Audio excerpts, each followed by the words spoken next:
अस्सलाम वालेकुम। मैं प्रोफेसर डॉक्टर नाइला बंगश आपसे कुछ बातें करूंगी। आज हमने सोचा कि एंटीनेटल चेकअप या केयर या बच्चे की हम जो जब प्रेगनेंसी होती है उसकी देखभाल करने के बारे में थोड़ा बहुत समझा दूं, क्योंकि उसके बारे में लोगों के बड़े मिसकंसेप्शन होते हैं। डिफरेंट टाइप के ख्याल होते हैं, बड़े बूढ़ों के और डिफरेंट ख्याल होते हैं। एंटीनेटल केयर एक तो ये है ना कि जब आप प्रेग्नेंट होते हैं, टेक्निकली तो बेहतर ये होता है कि आप जब प्रेग्नेंट नहीं हो तो अपने कंसल्टेंट या किसी से मशवरा करें कि आप चाहते हैं कि प्रेग्नेंट हो। तो बिफोर प्रेगनेंसी जो थोड़े बहुत गाइडेंस होती है, यानी वो आपको देख ले कि आपको कोई बीमारी तो नहीं है, जैसे शुगर है तो शुगर को कंट्रोल कर ले, अगर ब्लड प्रेशर है उसको कंट्रोल करे, कि प्रेगनेंसी स्टार्ट होने से पहले ही ये चीजें कंट्रोल हो जाएं। फॉलिक एसिड पहले से देना शुरू कर दें। तो ये थोड़ी सी चीजें होती हैं कि आप प्रेगनेंसी से पहले ही एहतियात कर लें तो बहुत बेहतर है। जब आप प्रेग्नेंट हो जाते हैं और प्रेगनेंसी कंफर्म हो जाती है तो फिर एज अ रूटीन आप अपने डॉक्टर के पास जाते हैं, उसके पास चेक कराते हैं प्रेग्नेंट है कि नहीं प्रेग्नेंट। उसमें फिर फर्स्ट जब आपका फर्स्ट हम अल्ट्रासाउंड करते हैं उसका ये होता है कि उसमें हम देखते हैं कि बच्चे की जो गर्दन है उसकी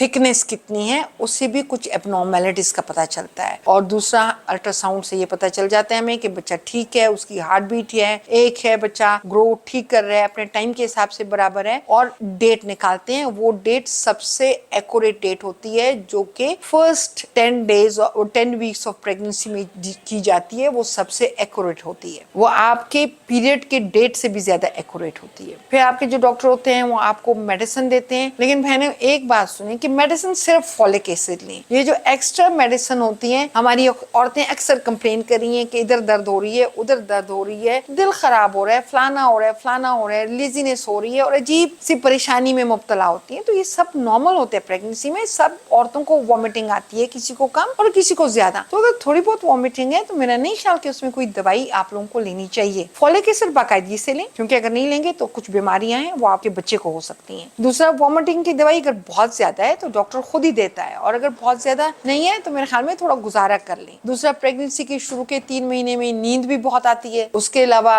लेजीनेस भी बहुत होती है। तो आप लोग अक्सर कहते हैं हमें कमजोरी हो गई, वो कमजोरी नहीं होती, वो प्रेगनेंसी के साथ एसोसिएटेड है, इसलिए उसके साथ परेशान ना हो। और नींद भी उन दिनों में ज्यादा आती है। तो फर्स्ट जो 3 मंथ्स होते हैं वो डिफिकल्ट होते हैं, आहिस्ता मुश्किलात होती हैं उसमें, तो आहिस्ता आहिस्ता गुजर जाते हैं। और बेहतर यही है कि उसमें कोई भी दवाई ना लें अनलेस एंड अनटिल आपको कोई मसला ना हो या आपका डॉक्टर आपको तजवीज ना करे। दूसरा, हमारी औरतें कहती हैं सीढ़ियां चढ़े, तो सीढ़ियों से क्या मसला है, बिल्कुल चढ़े, आराम आराम से चढ़े। मकसद ये होता है कि सीढ़ियों पे ऐसे ना चढ़े कि गिर जाएं। ऐसे नॉर्मल आराम से चढ़ने से आप चढ़े तो कोई मसला नहीं है। आप सीढ़ियां चढ़ सकती हैं, आप वॉक कर सकती हैं। आप देखती हैं औरतों को कि औरतें खेतों में काम कर रही हैं, और औरतें कश्मीर में सरों पे घड़े भर भर के पानी की लाती हैं, वो भी प्रेग्नेंट होती हैं। तो काम करने से तो आज तक किसी ने भी नहीं रोका कि आप काम ना करें प्रेगनेंसी में। बिल्कुल हर चीज करें, क्योंकि ये एक हेल्दी इंसान की निशानी होती है। जब आप काम नहीं करते तो आप मजीद बीमार हो जाते हैं और लेजी हो जाते हैं, और बच्चा भी सेहतमंद नहीं होता, और नॉर्मल डिलीवरी में भी प्रॉब्लम होती है आप लोगों को। सो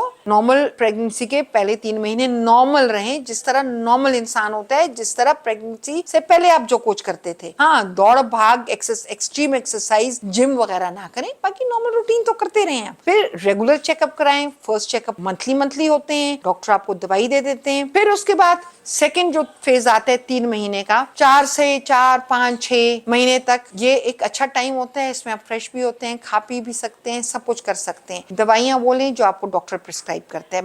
मंथली चेकअप कराएं। थर्ड टाइम जो लास्ट 3 महीने होते हैं वो थोड़े से मुश्किल होते हैं, उसमें भी आप रेगुलर चेकअप कराएं। उसमें फिर 2 वीकली चेकअप्स होते हैं, आखिर में वीकली चेकअप्स होते हैं, वो अपने डॉक्टर से कराएं, क्योंकि वो जरूरी होते हैं। क्योंकि अगर कोई प्रॉब्लम हो ताकि उसी वक्त देख लें। बच्चे की आखिरी 3 महीनों में बच्चे की हरकत बहुत इंपॉर्टेंट होती है। हर अपने बच्चे की हरकत पे ध्यान रखें। कम हो तो फौरन डॉक्टर को बताएं। पानी शानी ज्यादा पिएं। अक्सर औरतें पानी बहुत कम पीती हैं तो डिहाइड्रेशन होती है। पानी बहुत ज्यादा पिया करें थ्रू आउट प्रेगनेंसी। खाने में हर चीज खा सकती हैं, कोई मिथ नहीं कि हम ये खाएंगे तो गर्म है, ये खाएंगे तो ठंडा है। ना कोई गर्म चीज है, ना कोई ठंडी चीज है, हर चीज खाई जा सकती है। मैं अपने मरीजों को कॉमनली कहती हूँ कि बस शराब ना पिए और हराम ना खाएं, बाकी हर चीज खाएं, क्योंकि हर चीज अल्लाह ने पैदा की है और हर चीज में ताकत है। हर चीज लें। अंडा भी खा सकते हैं, दही भी खा सकते हैं। हर दफा मरीज आते हैं हमारे पास तो एक नई चीज कहते हैं कि फलाने ने कहा ये चीज नहीं खानी, हर चीज खाई जा सकती है और कोई चीज कोई प्रॉब्लम नहीं करती। अगर कोई प्रॉब्लम होनी हो तो बेटा उसको फिर कोई भी नहीं रोक सकता। तो खाने में हर चीज खाएं, वो आपके हेल्थ के लिए जरूरी होती है। अब सबसे बड़ी बात आ जाती है एंड में कि डिलीवरी कैसे होगी। तो ये एक बहुत बड़ा क्वेश्चन है। डिलीवरी नॉर्मली होगी और प्रेफरेंस भी नॉर्मल के लिए होती है। सिजेरियन बिल्कुल 90% सिजेरियन बच्चे को बचाने के लिए किया जाता है, 10% माँ को बचाने के लिए किया जाता है। सिजेरियन जो है कोई भी डॉक्टर नहीं करता अनलेस एंड अनटिल की जरूरत ना हो। जरूरत हो तो बिल्कुल सिजेरियन किए जाते हैं, नहीं तो बच्चे मर जाते हैं। नॉर्मल सिजेरियन की ज्यादातर वजह जो है शुगर, माँ का शुगर होना, बच्चे के साइज जिसकी में से बच्चे का साइज बड़ा हो जाता है, ब्लड प्रेशर को होना जिसमें बच्चे की ग्रोथ कम हो जाती है, बहुत बहुत मोटी औरतें जिसमें कभी कभी डिफिकल्ट होता है, उसमें प्रेफरेबल होता है कि नॉर्मल हो, लेकिन कभी कभी सिजेरियन करने पड़ जाते हैं। कोई माँ को ऐसी बीमारी हो कि जिसकी वजह से हमें सिजेरियन करना पड़ जाए, या बच्चे के लिए होता है जैसे बच्चे की हार्ट बीट में खराबी हो जाए जो पहले से नहीं पता चलता, जो एंड टाइम पे पता चलता है, या बच्चे की जो है बच्चा अंदर पोटी कर ले, वो जो एक सीटीजी मशीन होती है उससे हमें अंदाजा होता है और उसी की बेसिस पे हम जाते हैं। लेकिन अगर आप देखें तो सिजेरियन रेट हमारा बहुत कम होता है। हमारे लोगों का ख्याल है कि हमारा सिजेरियन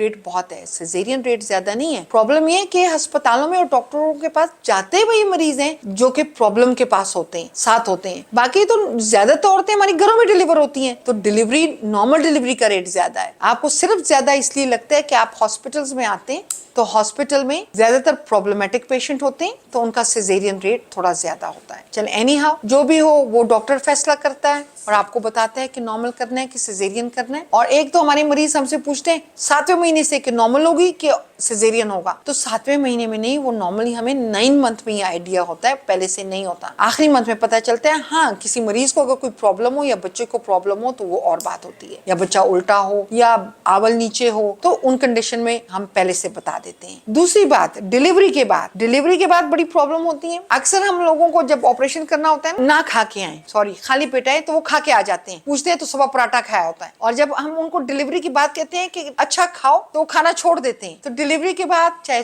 नॉर्मल हो या सिजेरियन, नॉर्मल खाना पीना करें, हेल्दी खाना पीना करें और बच्चे को अपना दूध पिलाएं। बच्चे को गोदों में ना रखें, बच्चे को कॉट में रखें। बच्चे को इन्फेक्शन होती है गोदों में रखने से। बच्चे को माँ अपना दूध पिलाए, डिकार दिलवाए और करवट पे लेटाए, सीधा कभी नहीं लेटाना। उसमें बच्चे को कभी कभी उसके गले में थूक वगैरह चला जाता है और वो बहुत खतरनाक होता है, जिसको कॉट डेथ्स कहते हैं। बच्चे मर जाते हैं और माँ को पता भी नहीं चलता, तो करवट पे लेटाया करें। हम सर के बनाने के चक्कर में बच्चे को नुकसान दे देते हैं, तो इन चीजों का ख्याल रखना बहुत जरूरी है। और सिजेरियन के बाद भी 1 हफ्ते के बाद आप बिल्कुल नॉर्मल होते हैं, चलें फिरें, खाएं पिए और नॉर्मल जिंदगी गुजारें। तो यही सारी चीजें हैं जिनका आपने ध्यान रखना है और ख्याल रखना है, और कोई इसमें बड़ी चीजें नहीं है, छोटी छोटी चीजें हैं, बस थोड़ा सा ख्याल रखने की बात होती है। तो मेरे ख्याल में मैंने काफी बातें बता दी, लेकिन फिर भी कोई चीज अगर रहती हो और या आपको कोई वो हो पूछना हो तो आप अपने डॉक्टर से पूछ सकते हैं। बहुत शुक्रिया।